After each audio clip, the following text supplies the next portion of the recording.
Hello guys, how are you? I hope all are well. जैसे कि last video में आपने देखा था कि हमने जो प्रोनाउन की प्रैक्टिस क्वेश्चन करे थे कुछ, लेकिन आज जो क्वेश्चन है कुछ बच्चों ने मुझे डाउट भेज रखे। कुछ बच्चे ऐसे भी हैं जो मेरे पास पढ़ते हैं, कुछ बच्चे ऐसे भी होते हैं जो नहीं पढ़ते लेकिन फिर भी डाउट भेज देते हैं। कोई दिक्कत नहीं, हमारा तो काम पढ़ाना है बेटा। तो मैंने आंसर तो दे दिया था, लेकिन मुझे लगा इन पे क्वेश्चन पे वीडियो बना देनी चाहिए। तो चलो भाई कहते स्टार्ट, देरी ना करके। पहला क्वेश्चन देखो, she is kind of women whom everybody knows is friendly and benign। ठीक है, फ्रेंडली पता है दोस्ताना, बिनाइन होता दयालु। ठीक, अब ये जो क्वेश्चन है बच्चों को, वैसे क्वेश्चन इतना हार्ड नहीं है, बिल्कुल आसान क्वेश्चन है, बिल्कुल आसान क्वेश्चन। ठीक, हु होम पे बेस आपको पता होगा। हु और होम जो रिलेटिव प्रोनाउन होते हैं वो किसके लिए आते हैं? पर्सन के लिए आते हैं। किसके लिए आते हैं? पर्सन के लिए आते हैं। किसके लिए? थोड़ी वीडियो मुझे रोकनी पड़ेगी, यहाँ थोड़ा नॉइज़ है ज़्यादा। देखो, हर किसी का अपना अपना काम है, ठीक है। वो बेचारे भी अपना काम कर रहे हैं और हम बेचारे भी अपना काम कर रहे हैं। तो इस चीज़ को अवॉइड करना कभी भी पढ़ाई में। देखो, जहाँ तुम रहते होंगे वहाँ भी कुछ ना कुछ दिक्कतें बनती रहती होंगी। दुनिया में आराम किधर है? कहीं नहीं है, ठीक है, कहीं भी आराम नहीं है। तो उस चीज़ को छोड़ो। लेकिन इससे समझने से पहले एक क्वेश्चन दूंगा मैं। She is the girl, she is the girl who या हूम इज दे दिया मैंने, और आगे आना है। जो भी आएगा सब्जेक्टिव कॉम्प्लीमेंट आएगा। वो क्या आएगा? हमारा सब्जेक्ट कॉम्प्लीमेंट आएगा। चलो इसे मिटा देता हूँ, बस इतना ही रोक देता हूँ। हाँ, तो हो लगाओगे या होम लगाओगे? हो लगाओगे या होम लगाओगे? बस जिसने इसका आंसर दे दिया वो इसका आंसर दे सकता है।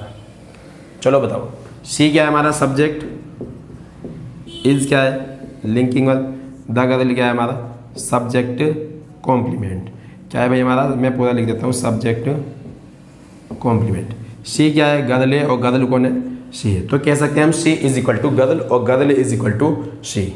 तो अगर सी यहाँ पर सब्जेक्टिव केस है ना, तभी ये लिंकिंग वर्ब के बाद सब्जेक्टिव कॉम्प्लीमेंट बना, मतलब ये सब्जेक्ट का रूप है। हालांकि गर्ल क्या हो सकता है? ऑब्जेक्टिव भी बन सकता है और सब्जेक्ट भी बन सकता है, लेकिन अभी यहाँ पर क्या है? सब्जेक्ट, एज ए सब्जेक्ट लिखा हुआ है। क्या है? As a subject. अब बात आती है यहाँ पर आगे। तो आगे वाली जो क्लोज में, ठीक है, हु लगाए या होम लगाए। अब ये बीच में रिलेटिव प्रोनाउन आ गया। क्या है हमारा? Relative pronoun. आपको पता जो रिलेटिव प्रोनाउन होता है ये रेफर करता है अपने एंटीसीडेंट को, और आगे वाली क्लोज में सब्जेक्ट या ऑब्जेक्ट बनने का काम करता है। अब जाहिर सी बात है कि यहाँ पर सब्जेक्ट भी नहीं दिया, और यहाँ के लिए कुछ अगर हम लगा दें, मान लो शी इज द गर्ल,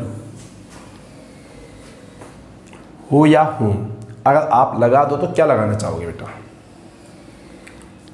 सही आंसर सर, क्योंकि जो वर्ब होती है ना, वर्ब, हाँ, वो बिना सब्जेक्ट नहीं आती, वो बिना सब्जेक्ट के बिल्कुल भी नहीं आती।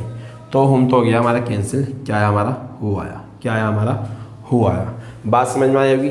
ये इतना सा नोट कर लो पहले, मैं आपको फिर लिखने की जगह नहीं बची यहाँ पर, तो फिर मैं लिख के दिखाऊंगा दूसरा सेंटेंस, फिर उसमें बताना क्या आएगा। नोट कर लो बेटा।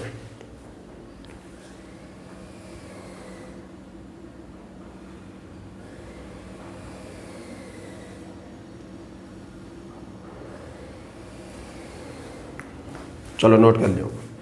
दूसरा सेंटेंस लिखता हूँ मैं।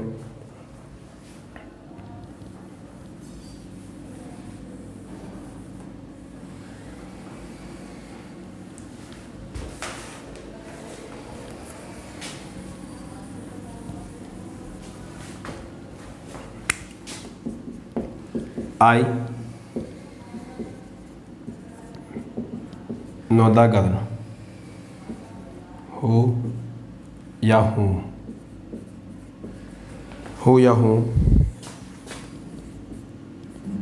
शी, हु या हूँ शी इज। अब क्या लगाओगे बेटे? I know the girl who या होम शी इज। बेटा जो हु होम है ना, ये किसको रेफर करेगा, इस गर्ल को रेफर करेगा। किसको रेफर करेगा, इस गर्ल को। ये अगली क्लोज में क्या काम करेगी, हमारा सब्जेक्ट या ऑब्जेक्ट बनेगा। ये क्या है, हमारी वर्ब है। क्या है, हमारी वर्ब है। हालांकि लिंकिंग वर्ब है। कौन सी वर्ब है, लिंकिंग वर्ब है। याद रखना है, लिंकिंग वर्ब बहुत ज़रूरी पॉइंट है ये, हाँ, इस क्वेश्चन में। और इस वर्ब का सब्जेक्ट क्या है, शी। तो इस लिंकिंग वर्ब के बाद क्या आएगा, हमारा सब्जेक्ट कॉम्प्लीमेंट आएगा। और सब्जेक्ट कॉम्प्लीमेंट में ऑब्जेक्ट नहीं आता, सब्जेक्ट ही आता, तब भी होम नहीं आएगा। क्या आएगा, हमारा हु आएगा। क्योंकि टीचर ने तो पढ़ाया सब रिलेटिव प्रोनाउन से पहले, अगर जो भी एंटीसीडेंट होता है वो अगली क्लोज में सब्जेक्ट या ऑब्जेक्ट का काम करता है। अगर सेंटेंस में सब्जेक्ट दिया है तो ऑब्जेक्ट का काम करेगा, ऑब्जेक्ट दिया है तो सब्जेक्ट का काम करेगा। अरे भाई यहाँ तो सब्जेक्ट दे दिया, आगे तो ऑब्जेक्ट आना था आपके अकॉर्डिंग। लेकिन बेटा याद रखना, लिंकिंग वर्ब के बाद आता सब्जेक्ट कॉम्प्लीमेंट, और सब्जेक्ट कॉम्प्लीमेंट सब्जेक्ट ही बनते हैं, ना कि ऑब्जेक्ट बने। याद रखना, ठीक है, ये चीज़। अब आ जाओ यहाँ पर, she is kind of women. ठीक है, she is kind of women. She क्या है, subject, is linking verb, kind हमारा एडजेक्टिव होता, ऑफ प्रीपोजिशन, वुमेन क्या है, हमारा नाउन। अब जो हो या हुम जो भी आएगा, हमारा क्या है, हमारा रिलेटिव प्रोनाउन है। क्या है, हमारा रिलेटिव प्रोनाउन। एवरीबॉडी क्या है, हमारा सब्जेक्ट। नोज क्या है, हमारी मेन वर्ब। अब जैसा सोचता ना बच्चा, नोज क्या है, हमारी मेन वर्ब। तो नोज मेन वर्ब आ गई तो ये ऑब्जेक्ट सही होगा, होम सही होगा। अरे भाई पहले ध्यान दे ले, जो इज लिंकिंग वर्ब है, क्या है, इज लिंकिंग वर्ब है। चलो भाई, इस सब्जेक्ट की वर्ब ये होगी, इस सब्जेक्ट की वर्ब ये होगी, ठीक, इस सब्जेक्ट की वर्ब ये होगी। जो ये लिंकिंग वर्ब है, इसका सब्जेक्ट कहाँ होगा? बिना वर्ब का, बिना सब्जेक्ट की कोई वर्ब आ जाती है क्या? नहीं आती ना। तो इसका सब्जेक्ट देना पड़ेगा। और सब्जेक्ट कहाँ से मिलेगा भाई? इस रिलेटिव प्रोनाउन से मिलेगा। और सब्जेक्ट का काम कौन करता है, हु करता है या हुम करता है? हु करता है। ऐसा क्या करता है, हु करता है। इस हु ने रेफर करा इसको, वुमेन को। अब ये जो वुमेन है ना, यहाँ पर सब्जेक्ट का काम करेगा। हाँ, क्या काम करेगा? सब्जेक्ट का, इस लिंकिंग वर्ब के लिए, इस लिंकिंग वर्ब के। आई होप आपकी समझ में आया होगा क्वेश्चन। ये मिटा देता हूँ, आप नोट करो फिलहाल।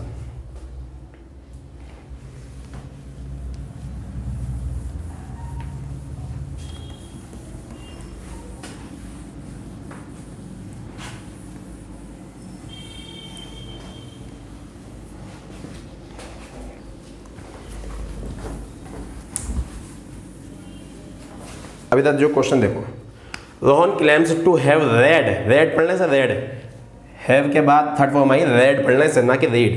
Rohan claims to have read Premchandra's all the poems, who is the greatest playwright of Hindi literature.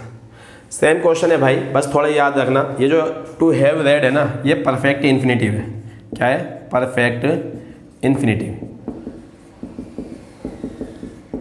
जिन बच्चों को मैंने नॉन फाइनाइट वर्ब पढ़ाई थी उन्हें पता है परफेक्ट इन्फिनेटिव क्या होता है, ठीक है, और सिंपल इन्फिनेटिव क्या होता है, बेर इन्फिनेटिव क्या होता है। इसका जिक्र अब नहीं छेड़ेंगे क्योंकि वीडियो लंबी हो जाएगी हमारी।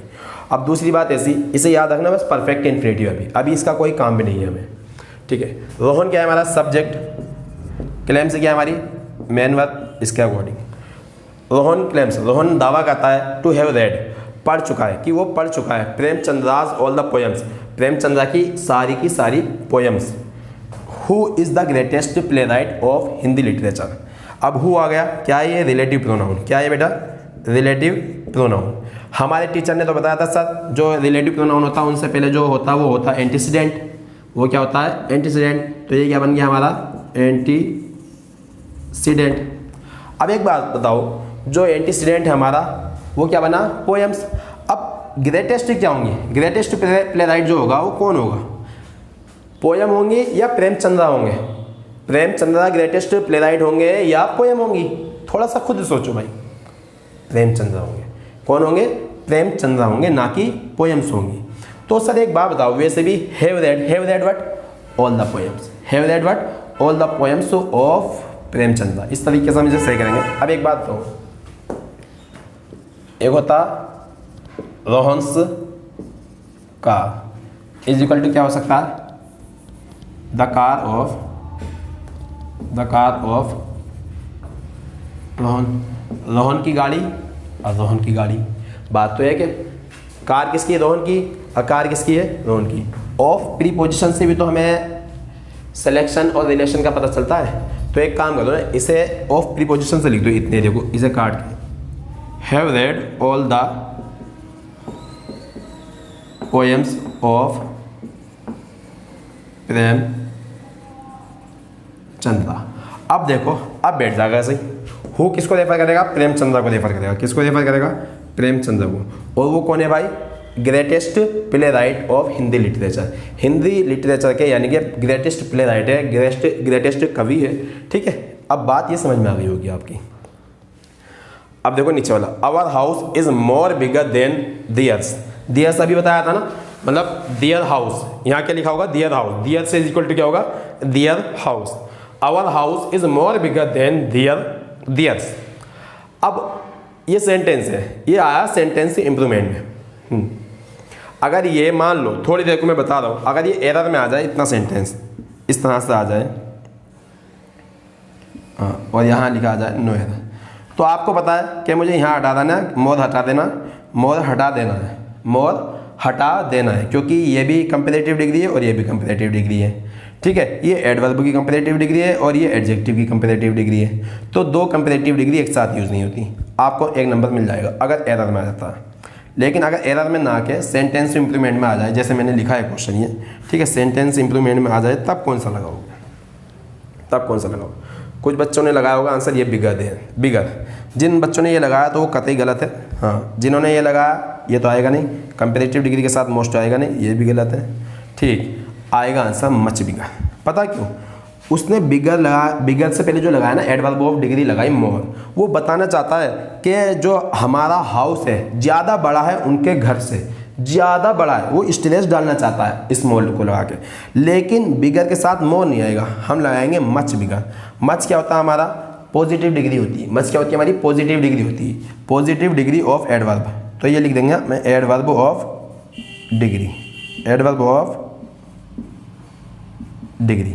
अब बिगर क्या है? हमारा एडजेक्टिव है। बिगर क्या है? हमारा एडजेक्टिव है, जो हमारा कंपैरेटिव डिग्री में लिखा हुआ है, CD में लिखा है। तो अब ये सेंटेंस बिल्कुल सही होगा। सेंटेंस इंप्रूवमेंट में आएगा तो मच बिगर कर देना, अगर एरर में आ जाए तो मोर हटा देना।